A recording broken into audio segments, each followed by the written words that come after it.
Connie Gartside'S Triumph, Chapter 4. "Connie, wait for me!" The younger girl ignored her.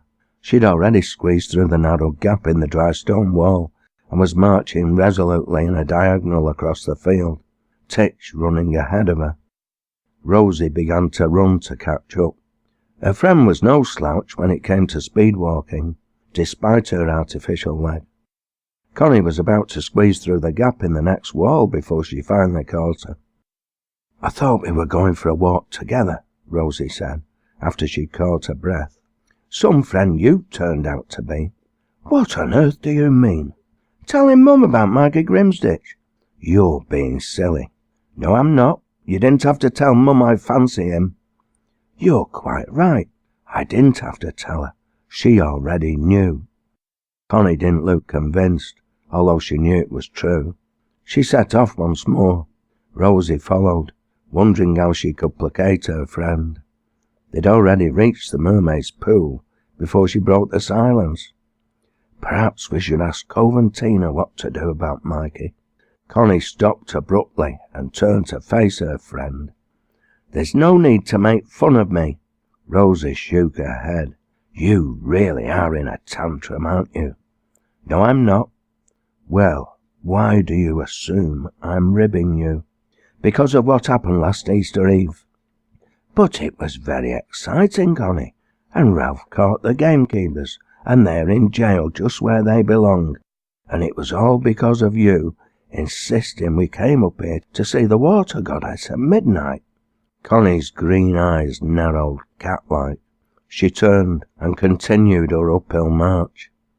Rosie watched her for a moment and then looked upwards to the jagged, dark, gritstone outcrops marking the boundary between moor and sky before following in her friend's tracks. They were climbing up a steep, barely defined track to the right-hand side of the Red Brook. Despite the previous night's rain, the water coming over the downfall was a mere trickle of silver. The sky remained grey and overcast, and there was little breeze. Both girls remained silent. At the best of times, this was a place to save breath, such was the incline they were making their way up. Not for the first time, Rosie marvelled at Connie's tenacity and determination. This was a test for the fittest human being, let alone for one reliant on an artificial limb.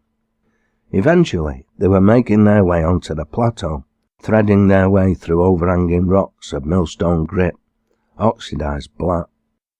Rosie had the sudden idea they were about to enter into a prehistoric world.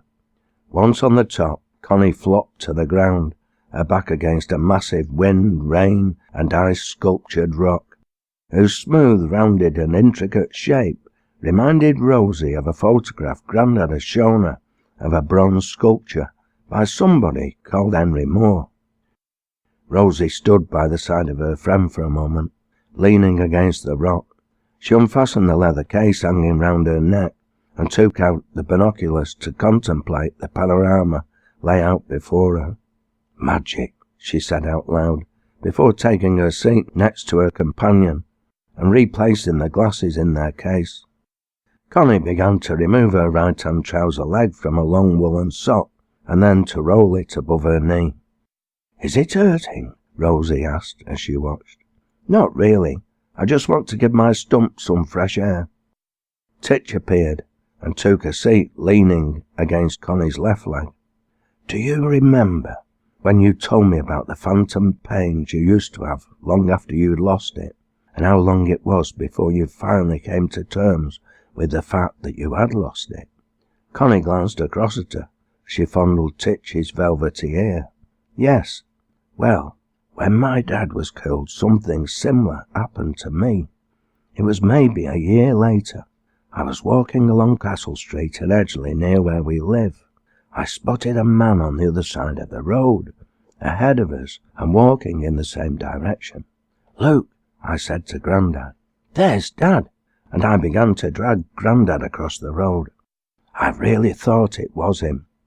Grandad had to restrain me and to remind me my dad was dead and I would never see him again." "I didn't know your dad had been killed. I just thought you didn't have a dad." Everybody must have had a dad at some point, Connie. Maybe Mikey's having similar problems. Mikey never met his dad. Yes, but he knows he has one somewhere. There could be all kinds of things going through his head. Do any of the other kids tease him because he's illegitimate? There was one other lad used to call him Bastard, but Mikey soon sorted him out. I don't think anybody else has said anything. Most kids who know him like Mikey, and they couldn't care less about his parentage. Do you mind if I talk to him, Connie? I might be able to help, and if he knows I lost my dad, that might help to build a bridge between us. Connie shrugged. I suppose so, but it might be easier if I just do what Mum said.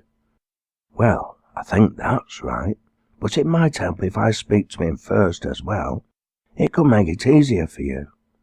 It might, but let me think about it, Rosie. Okay, but does that mean we're friends again?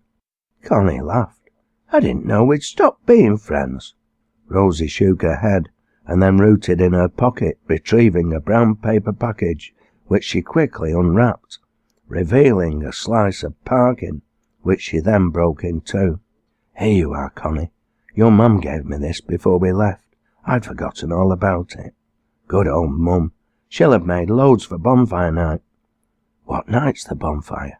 Tuesday, in the old quarry again. Come on, Rosie, it's getting cold. Having replaced her leg, Connie was eager to be on the move.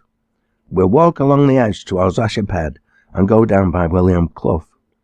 Rosie nodded assent, and they were soon over the stream that fed the downfall, Titch once more taking the lead, darting forwards, occasionally snuffling between the rocks, as if searching for a scent, and then running back towards them, as if to ensure they were following him. You can see Stockport from here on a clear day, Connie pointed out. Not much chance today, Rosie replied. With a bit of luck, we'll have snow soon. Ralph's building a sledge. It'll be fine. He's learnt how to braze at night school, and he's making it with metal runners and a metal frame. He says it'll be super fast. You need to be careful, Connie. I might be a one-legged cripple, but it's no more dangerous for me than anybody else. You're right there, but I wasn't thinking of you. I was thinking of those who might just happen to be in your way. You can be very provocative, Rosie Ackroyd. I wonder where I caught it from. Hang on a minute. Connie stopped in her tracks. What's happening down there? Where? She pointed. There, in the quarry. Rosie screwed up her eyes. The quarry was a long way off. It's just 3 men loading sheep into a trailer. Yes, a trailer towed by a blue Land Rover. I bet that's the one that came at us last night. Rosie had the binoculars out in a flash. Well, it is blue, but that doesn't mean. Before she could finish, Connie was turning off the main path. We can take a shortcut here down across Blackshaw. We might just get to the quarry before they've finished loading. Without waiting for a response, she was scrambling down a narrow track, little more than a sheep path, between the rocks on the edge, to begin the steep descent towards Kinder Head. Rosie followed in her wake, stuffing the glasses back into the case, not without difficulty. Unfortunately, by the time they got onto Blackshaw, the men were lifting the trailer's tailgate, fastening it into position. Moments later, they were driving towards Ayfield. Connie ejaculated. Too late, but I think we'd better tell Ralph. I'm sure none of the local farmers will be moving sheep at this time of day. The markets are held on Saturday morning and Wednesdays. We'll cut across to the farm from here instead of going to the quarry.